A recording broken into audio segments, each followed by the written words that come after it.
The Civil War, Part 2. Another reason the Civil War is so fascinating today is because the war is so incredibly well documented.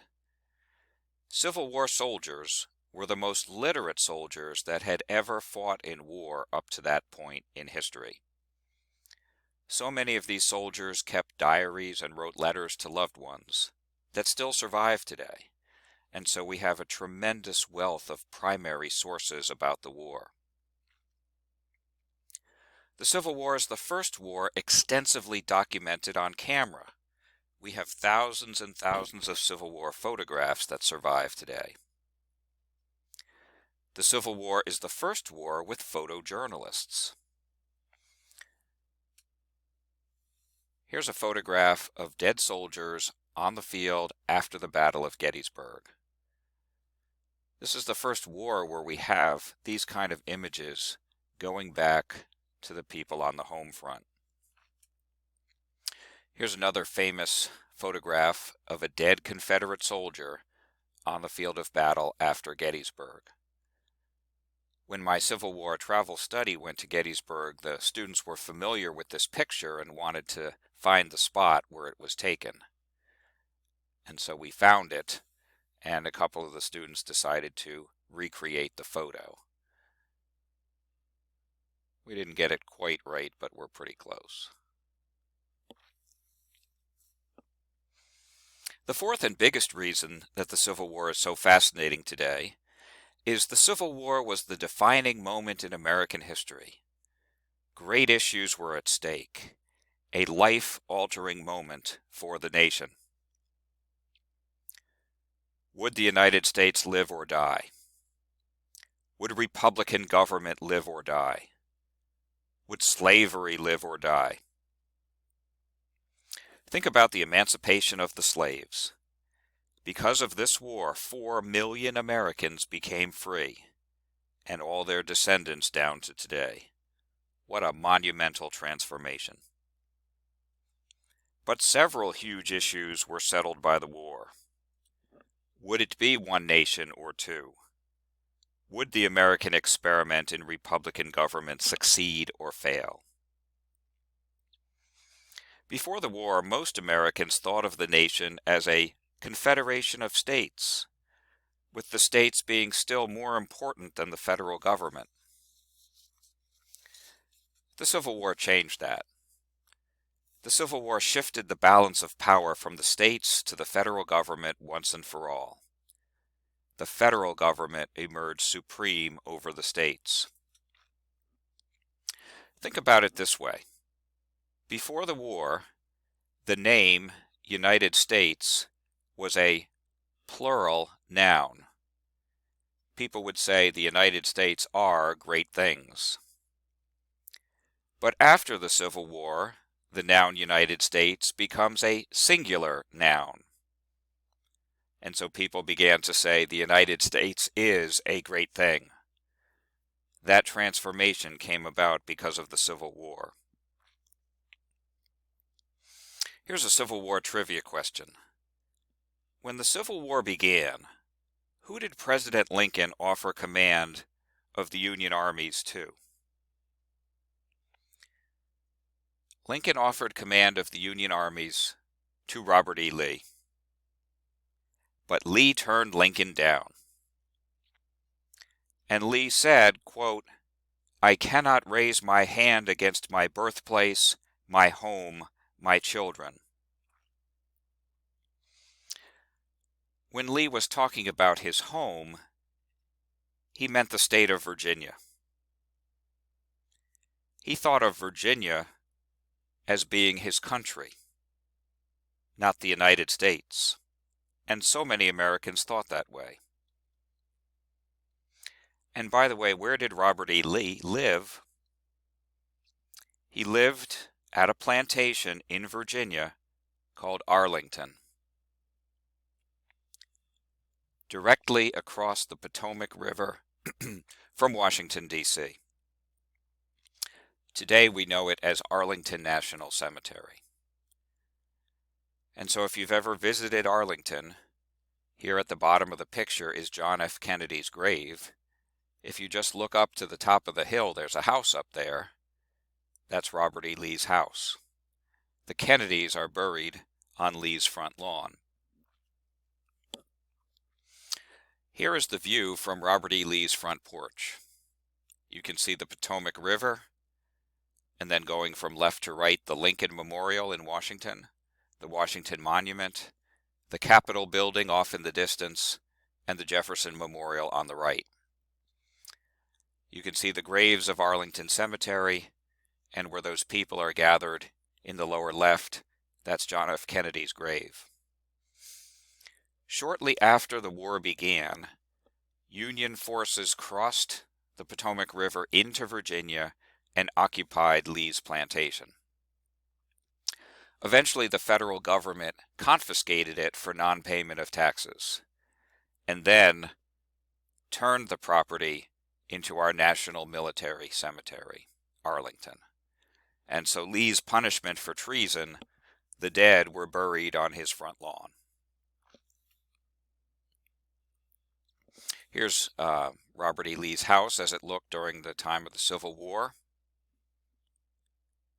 And here's a Civil War photograph with troops at Lee's house.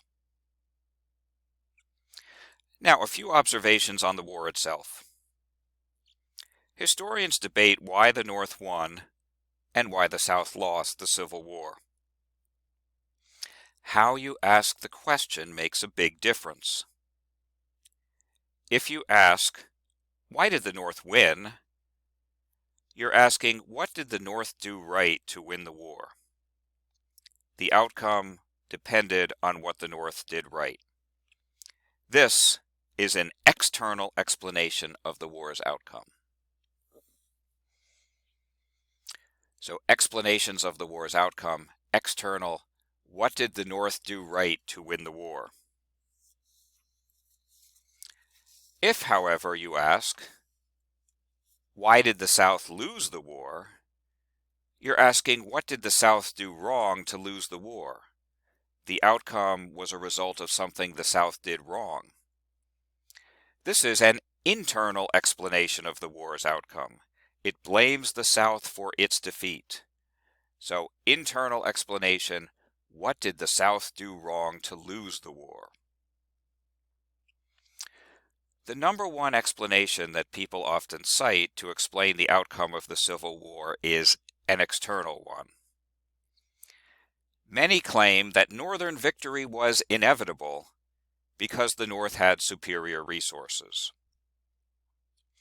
For example, the North had twice as many people, 5 times as many factories, 10 times the industrial output, twice as many railroads, 3 times as much money, and so on, and so on.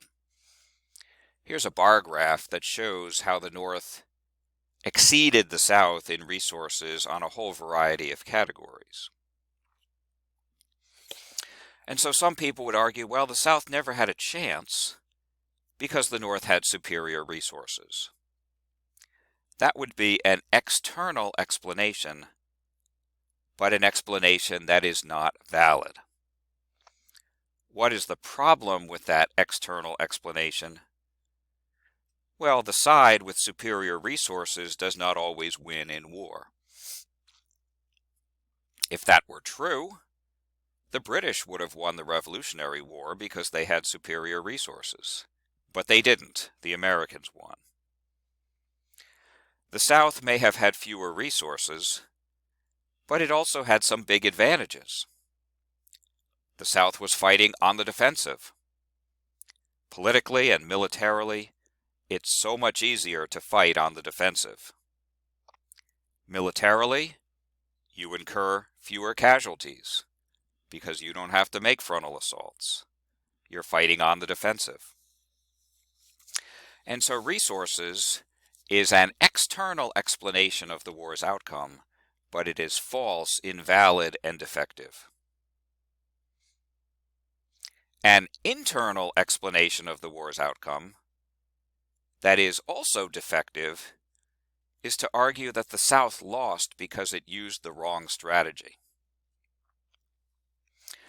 The South employed a strategy during the war known as the offensive/defensive strategy. Most of the time, the South fought a defensive war, repel the invader, defend Confederate territory.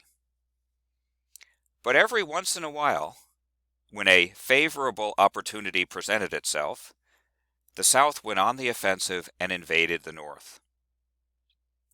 Two key examples. In September 1862, Robert E. Lee consolidated Confederate troops and he invaded the North. Lee was defeated at the Battle of Antietam in Maryland, that single bloodiest day in American history. A year later, July 1863, Lee tried again. He consolidated Confederate troops and invaded the North. This time, Lee was defeated in the Battle of Gettysburg. Gettysburg was a 3-day battle. July 1st, 2nd, and 3rd, 1863. It ended with the greatest frontal assault in American history, Pickett's Charge. This time, the Confederates were waging the frontal assault because they were the invaders. Pickett's Charge failed, and the South lost the Battle of Gettysburg. Some have second-guessed Lee. Why did he ever invade the North? It was foolish, they argue. Because by invading the North, Lee took all of the advantages of fighting on the defensive, and he gave them to the enemy, the North. Why did he do it? Lee did it because he knew if he could win one battle in the North, the South probably wins the war. That's why he did it. Lee's invasions of the North were a huge gamble, a roll of the dice. Lee lost both times. But that doesn't mean it was the wrong strategy. Both of those battles were so close they could have gone either way. It was the right strategy, and it almost worked. If one or two minor events had gone differently in either battle, the South probably wins the war, and so Lee's gambles almost worked. And so blaming the Southern offensive-defensive strategy is an internal explanation of the war, but one that is, again, defective and false. Just consider this. If Lee had won one battle in the North, Maryland probably secedes from the Union. It was a slave state, after all, but it stayed with the North. If Lee wins a battle in the North, Maryland probably secedes. If Maryland secedes, this war is over, and the South has won. Why? Because Washington, D.C., the nation's capital, the United States capital, would now be in Confederate hands. President Lincoln would be a Southern prisoner. The U.S. Congress would be Southern prisoners. If Maryland secedes, it's over, and the South wins. Or consider this. When Lee invaded Maryland, the British cabinet in Great Britain scheduled a meeting to discuss recognizing the independence of the Confederacy. If that meeting happens, the South wins the war. But when Lee lost at Antietam, the British canceled the cabinet meeting. Instead, Antietam created the opening for President Lincoln to issue the Emancipation Proclamation, which ultimately doomed the South.